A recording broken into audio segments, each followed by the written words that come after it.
Hello, and thank you for joining us in the Holler, a Visit Mountaineer Country podcast.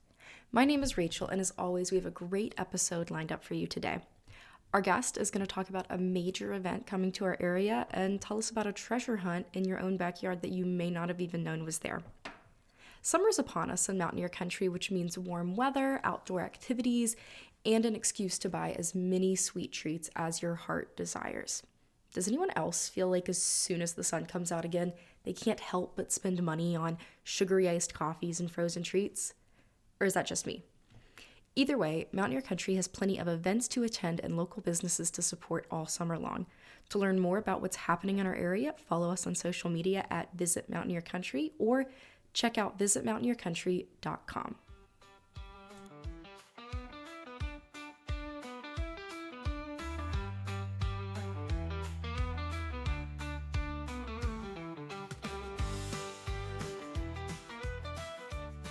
And with that, let's meet our guest. With me now, I have Mark Webb. He is kind of the mastermind behind this major geocaching event that's going to be coming to our area.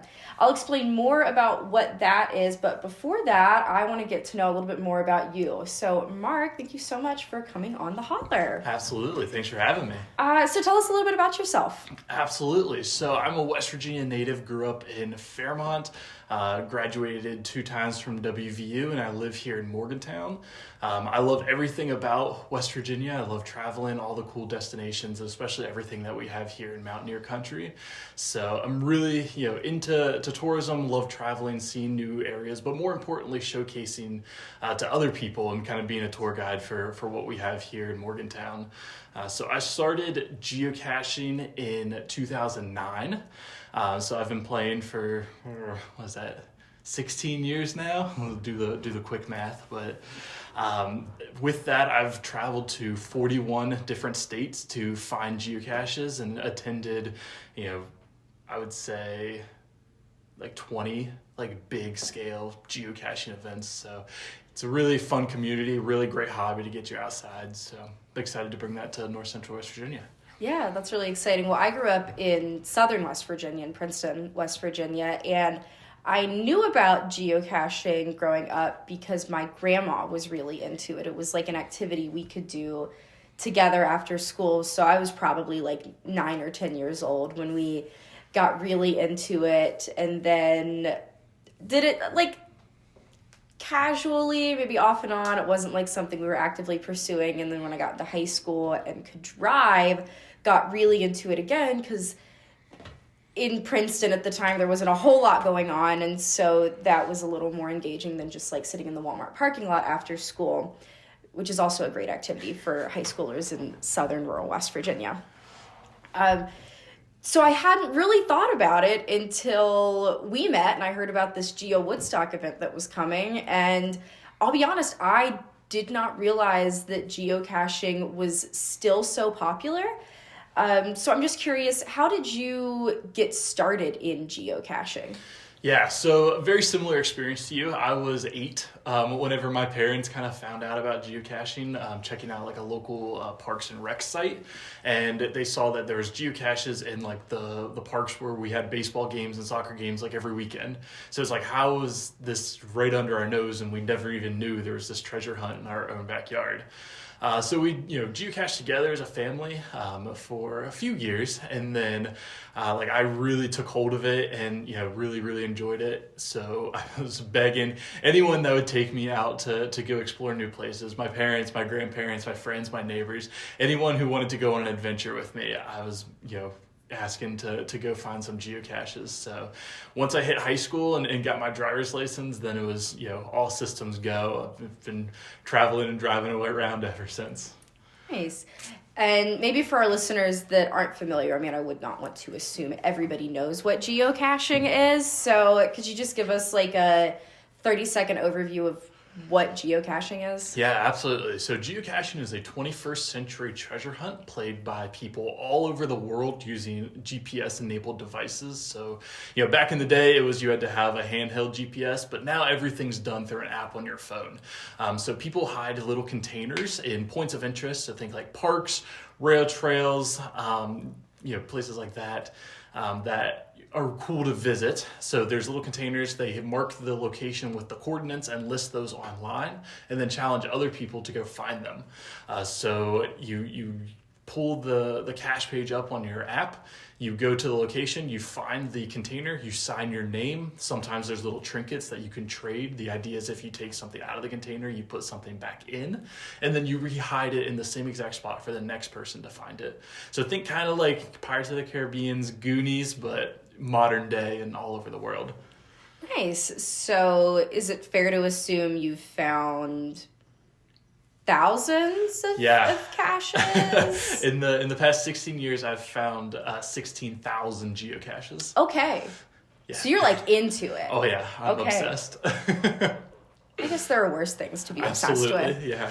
Do you have a favorite that you've found? Yes. Is that fair to ask? I mean, out of 16,000, like, there's so many that stand out, and it's always like the memory of the adventure. So not necessarily the cache itself, but the cool locations, the day that it happened, the people that I was with, all these things culminate into what makes a cache memorable. But I would say my favorite one would have to be a 32-stage multi-cache in Central Park. I did this for my 10,000th milestone. My brother and I went to New York City in like the dead of winter in February, and you had to visit every bridge and arch in Central Park and get information and numbers off of it to solve for the final location. And we thought this was going to be an easy, run up and down Central Park, no problem. It was like 12 degrees, pouring down snow. It took all day, and we just barely finished it before dark. Like the sun was just setting whenever we finally found the container. But it was a really, really fun day, and I'm glad I got to experience that with my brother. Yeah, that sounds really cinematic. Like something from National Treasure. Yeah, absolutely. Like, I don't know, Mission Impossible. Yeah. Yeah, well, that's really cool. I know that from my experience geocaching, I was always really interested in the different types and sizes. Like, I remember finding one that was like the size of a bolt, and it was on the back of like a barrier on the side of a parking lot. And then I would find one in the woods that was like entire treasure chest sizes. And so I think that's really neat, the diversity, I guess, that comes in those. Do you have a preferred style of geocache? Do you like the ones that require solving puzzles and doing things, or maybe the more of hidden in plain sight ones that look like a screw on the back of a stop sign? Yeah, that's the fun thing about geocaching is that there's so many different experiences for different people. So I love those, unique experiences that you can definitely tell that someone put a lot of time and effort and creativity into creating. So whether that is, a multi-cache that has a lot of puzzle stages where you're going to, historical sites and walking through the history of it, or, something that you have to invest a little bit more time, a little bit more energy, that you get that payoff when you finally finish it and you find the container. That's what kind of makes it worth it to me. Nice. What would you say to someone who wanted to get started geocaching? It's free to play.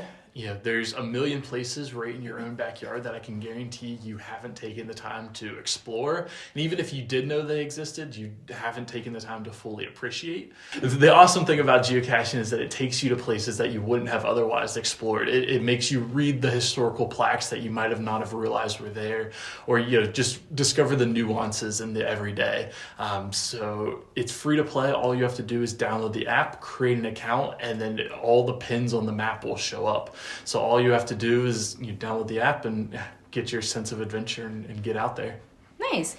And in terms of, say, accessibility, what can new geocachers expect? Are they going to have to be outside hiking, or can they stay on paved paths? Are they inside, outside? What can new geocachers look for? So whenever you look at the geocache online, each cache is rated on a scale from 1 to 5. 1 being the easiest to get to, that's going to be handicap accessible, wheelchair accessible. And then 5 is meaning you're going to need special equipment. So you could be, need rock climbing gear, you could need scuba gear, you could need kayaks or boats, something along those lines. So most geocaches probably fall in the range of a 2 to 3. That's kind of your standard, maybe a mile round trip hike, uneven terrain. I mean, it's West Virginia, so up and down a few hills. But overall, it's a great family-friendly activity because there's such a wide range of experiences that you can have, and you can really make it what you want. So if you want to just stick to those easy ones, maybe you have smaller kids or you're a little bit older and you can't, climb mountains, those 1 and 1.5 options are really great. But if you want a little bit more of that thrill, that adventure, that high terrain experience, you can go for those harder caches. Nice. Well, I'm glad you mentioned the diversity of like kids to older folks. What would you say the demographic is of geocaching? Yeah, it's everyone from 6 to 96, really. There's tons of great experiences regardless of age. It's a great family-friendly activity to get people outside and do something together as a family. But it's a great retirement activity, or just a great after work. I'm a runner, so I like to find places where I can park my car and run and get a handful of caches before coming back. So it's a nice supplement to the everyday. Nice. So it sounds like it's a pretty wide group. What do you think makes it appealing to such a large demographic of people? You can really make it what you want. Every area has its own unique quirks, and you can, like I said, supplement it to whatever else you want. So let's say you're traveling to a new area for vacation or another hobby, or something else that you really want to go see. Well, geocaching is a great co-pilot to kind of add on to enhance that experience, so you can really make it what you want. Nice. So you mentioned that every region's a little different. What do you think it is about our region, Mountaineer Country, North Central West Virginia, that makes it a good place for geocaching? Yeah, so we have so much history, thinking the Civil War history, coal mining history, early days in Appalachia. All of that is really prominent right here in West Virginia, and it's such a cool it's cool to explore that culture.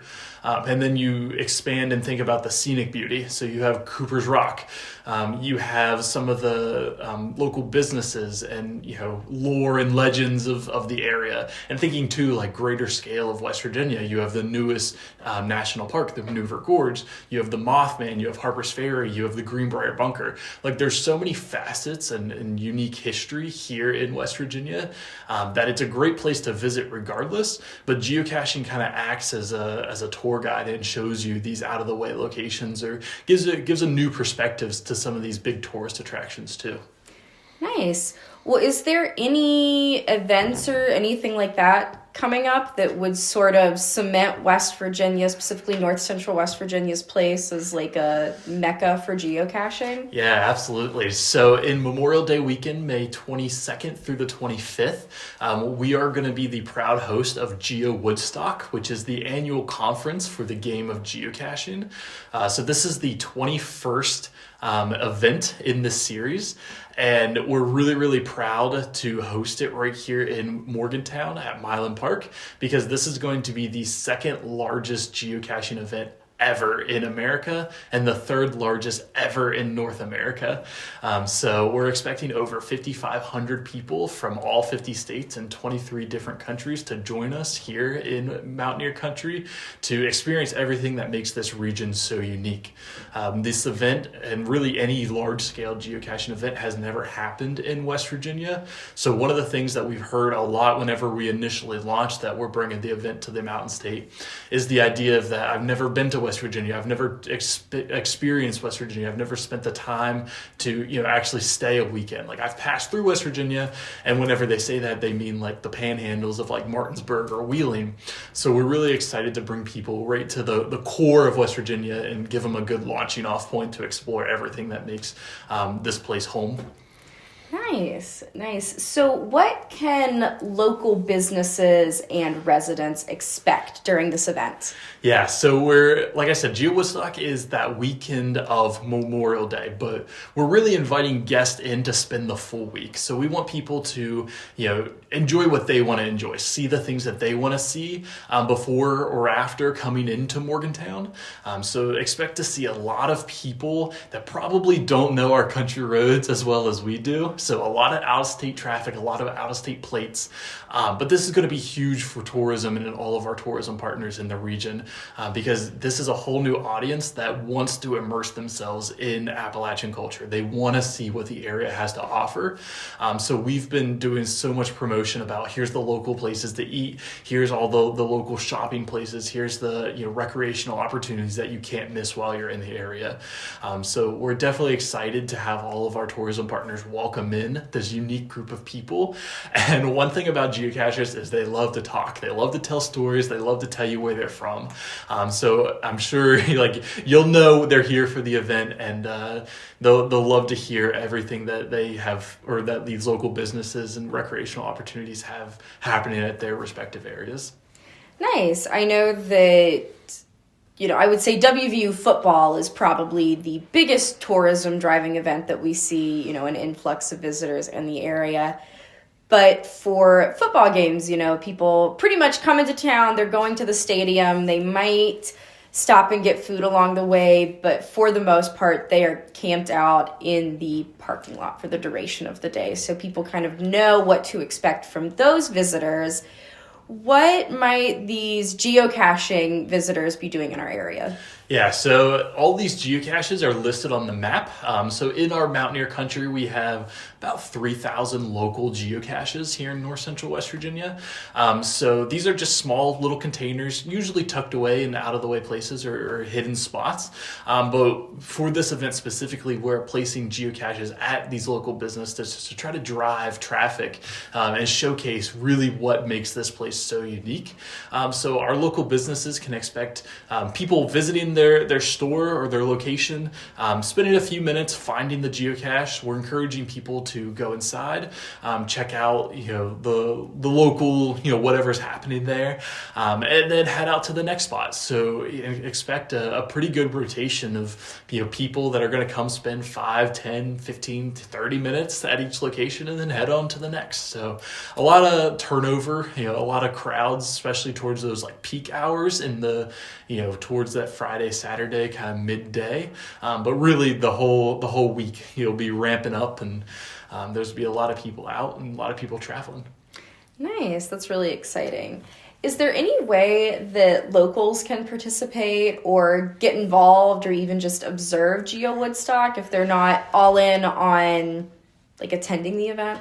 Yeah, so GeoWoodstock definitely is the conference. It's where all the big names in the game come to play. It's really like reunion of sorts. But we definitely encourage, whether this is your first time ever hearing about it, we definitely encourage you to come check out the game, come to GeoWoodstock. There's something a little bit for everyone. We have some geocaching 101 seminars throughout the event that new players can get involved with.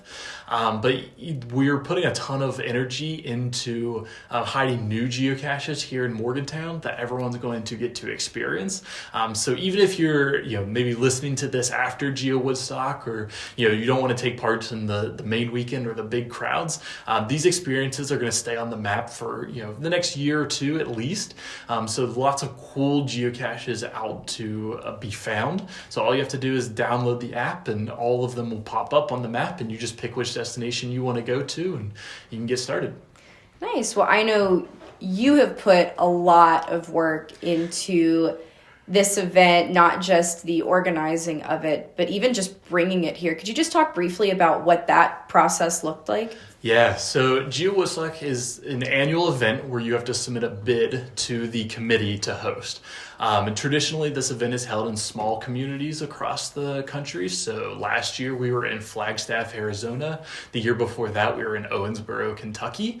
But really, it's up to that hosting organization and that community of cachers in that area to submit the bid, work with the local tourism partners and agencies to really make this a reality. So this event is completely volunteer-run, volunteer-led. It's a labor of love, and we're just so thrilled to have all of our tourism partners, of course, visit Mountaineer Country, our local restaurants, our local hotels, all pitch in to build this experience that is promising to be one of the best GeoWoodstock events that we've seen, just because of so much partnership and everyone's pitching in to make this event the best that it can be. Nice. Like I said, I know you've been working really hard. Is there anything that after the event is over, if you could wave a magic wand and have like any one thing happen, you'll be like, that was a successful event? Is there anything that you're really hoping to come out of this weekend? I think West Virginia and Appalachia has a lot of stereotypes, but that's from the outside looking in. Unless you've taken the time to stay here, to meet our people, to visit our destinations, you don't have a true sense of what we mean when we say this place is almost heaven. So I just want people to walk away with such a great appreciation of this region, its history, its culture, and the people. This place, West Virginia, is very, very special, and you can travel anywhere else in the country and you're not going to get the kind of hospitality and welcoming, friendships that you're going to make here in West Virginia. So I really hope geocachers come and immerse themselves in that experience and walk away with that knowledge that West Virginia is really a special place. So regardless of how many geocaches they find, how many businesses they visit, how many events they attend, or any of that, really when it comes down to it, we want people to leave with an appreciation of everything this region has to offer, and hopefully come back again and visit us in the future, because one weekend will definitely not be enough for all the great things that we have happening.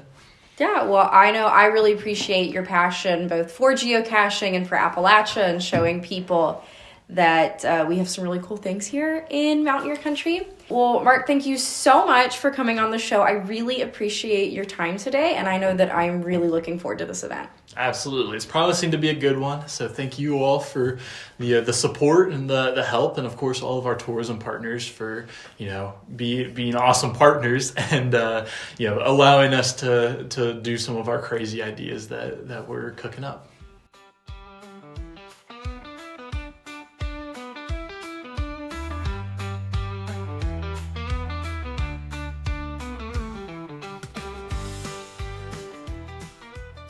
That's all for today's episode. If you're in Mountaineer Country listening to this before Memorial Day weekend 2025, be prepared to welcome thousands of geocachers to the area. And if you're listening to this after the fact, you can still try out geocaching for yourself by downloading the app. If you have an idea for someone we should have on the show or a topic you'd like us to cover, leave a comment on this episode or email info@visitmountaineercountry.com with the subject line podcast.